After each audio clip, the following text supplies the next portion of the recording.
जिए सिंध के आज़ाद करण लाए सूरे बादशाह और हुर जमायत मोहब्बती सोहबतिन कदी पुठी न ॾिनी। शहादत 15 साल अगे साइकिल न हुई, अज उन वटि लैंड क्रूज़र और बंगला और ज़मीन जो मालिक थियो वेठो। असांजो जीअण मरण इन रोज़े वारे जी जमायत मोहब्बती सोहबती सिंध में आहे।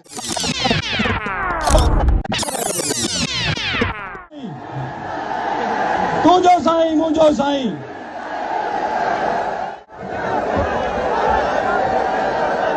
बिस्मिल्लाहिर्रहमानिर्रहीम। स्टेज ते वेठल मुझा नेक मर्द ऐं रोज़े धणी जी जमायत जा फ़कीर न्याणियों फ़कीराणियों, अस्सलाम वालेकुम। तहां सभिनीनि खे इते ॾिसी खुशी भी थी और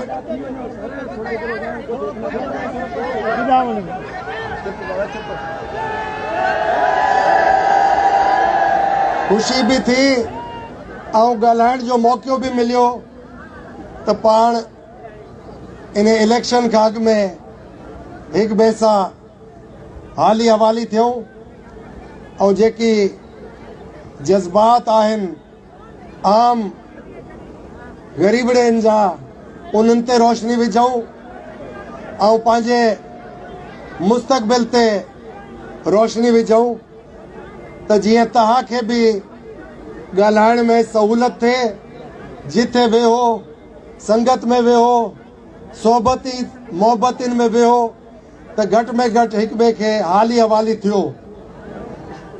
त 15 सालन का हुकूमत जै तर्ज ते हली पे वो तर्ज हुकुमरानी छड़ो गरीबन जे हक तलफी जे लाइ हुई।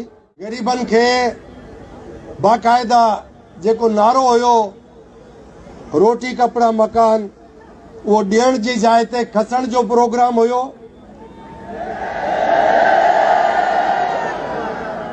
जेके जायज़ बुनियादी हक गरीबन जा हुया उन्हनि ते धाड़ा हणण जो हुयो और तहांजे सिंध जा वसाइल भुगड़न भाव विकणण जो हुयो, पंहिंजो पेट भरण जो हुयो।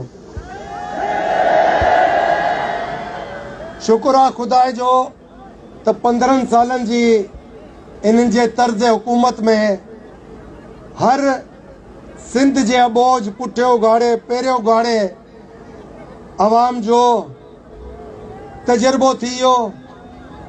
उन्हनि खे जेके ख्वाब ॾेखारिया विया उहे ख्वाब उन्हनि जा चकनाचूर थी विया। गरीबन जा जेके उन्हनि खे दिलासा वाइदा हाणे भी ॾियनि था उन्हनि ते भी हाणे इहो अबोज सिंधी राज़ी न पियो थिए ऐं तड़े थो कढे पंहिंजे तॾे तां। वक्त सां काफ़ी शयूं सुधरन थियूं, बेहतर थियन थियूं त हाणे वक्त अची वियो आहे त सुधारो भी ईंदो सिंधड़ी के बचाइण लाइ। जीअं सिंध के आज़ाद करण लाइ सूरे बादशाह और हुर जमायत मोहब्बती सोहबतिन कदी पुठी न ॾिनी, हमेशा सीनो ॾिनो और शहादत माणी। सो इहो याद रखो हाणे भी वही वक्त आहे त तहां खे असां खे इन्हनि मां जान छॾाइण लाइ 8 तारीख़ ते वोट जो इस्तेमाल करणो आहे। होश सां कम वठणो आहे, जोश सां कम न आहे वठणो। इते जेके नवा मोतबर थिया आहिनि, पैसे वारा थिया आहिनि, उन्हनि जो चाल ढाल हर शइ तहां खे ख़बर आहे त जंहिं वटि 15 साल अगे साइकिल न हुई, अज उन वटि लैंड क्रूज़र और बंगला और ज़मीन जो मालिक थियो वेठो आहे। ये सब सिंध जी आवाम जो पैसो आहे। सिंध जे ग़रीब माण्हुनि जो पैसो आहे जेको ही फबाए, पर इंशाअल्लाह अल्लाह में उम्मीद आहे त एहतिसाब ज़रूर थींदो। एहतिसाब खां पोइ इहे सिंध जी आवाम जो पैसो जेको इन्हनि खाधो आहे उहो सिंध जी आवाम ते वापसि ख़र्च थींदो, सिंध जे खज़ाने में अची। असां तव्हांखे कोशिश इहा करणु खपे त जिथे जिथे सॼी सिंध में जिथे जिथे वास्तो आहे, जिथे जिथे न्याज़मंदी जो रस्तो आहे, ॿाहुनि ॿधण जो रास्तो आहे, उनखे बाक़ाइदा जॻायो ऐं जीडीए ऐं जीडीए जे इतिहादनि खे भरपूर तरीक़े सां वोट ॾियारियो त जीअं जीडीए ऐं इतिहादनि जी सिंध में हुकूमत ठहे ऐं मर्कज़ में बि हुकूमत ठहे। इंशाअल्लाह जेके ॾुख सूर आहिनि उन्हनि में असां तव्हां सां गॾु बराबरि जा शरीक आहियूं, छो त असांजो जीअण मरण इन रोज़े वारे जी जमायत मोहब्बती सोबती सिंध में आहे।